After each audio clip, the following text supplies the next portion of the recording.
Jiang Chang est désormais pigiste. Elle a quitté son dernier emploi à temps plein en août et n'est pas pressée d'en trouver un autre. Elle a décidé de prendre quelques mois, travaillant comme pigiste pour divers médias et occupant de nouveaux rôles dans le milieu artistique et au sein de projets culturels. Selon elle, le travail indépendant est très différent du travail à temps plein. Je pense que devenir travailleur indépendant demande beaucoup de discipline.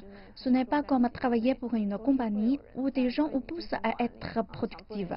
Alors, en tant que pigiste, ma gestion du temps est très flexible, mais c'est facile de se laisser distraire. Et Jiang n'est pas la seule. Selon le sondage mené par la compagnie de recrutement Michael Page, plus de 96% des sondés se disaient prêts à devenir travailleurs indépendants.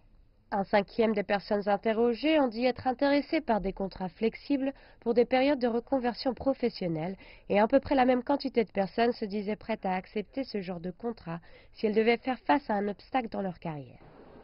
Et ces contrats devraient être de plus en plus fréquents alors que de nombreuses compagnies chinoises cherchent à embaucher des consultants à court terme pour lancer leurs projets d'innovation. Les principaux secteurs concernés par cette demande sont les technologies, le digital, la finance et les ressources humaines. Il y a beaucoup d'entreprises en Chine qui tentent de se démarquer des modèles traditionnels du marché et pour faire cela, il faut investir dans des compétences que vous n'aviez pas nécessairement auparavant. Ce qu'ils font dans ces compagnies, c'est aller chercher les personnes avec ces compétences et les embaucher, essayant ainsi de nouveaux modèles de gestion, de nouvelles technologies et plus d'innovation. En faisant cela, ils sont capables de répondre à la demande. Mais la flexibilité des contrats présente également des risques. Le salaire n'est pas aussi stable qu'avec un contrat à temps plein. Selon Jiang Chang, il faut être préparé pour cette réalité et bien choisir ses projets.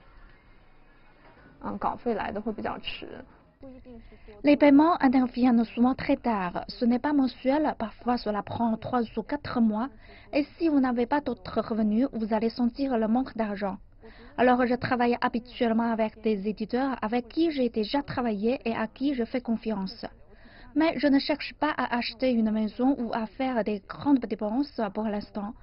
Alors, si mes finances sont instables pendant un moment, ce n'est pas grave si je fais quelque chose qui me plaît.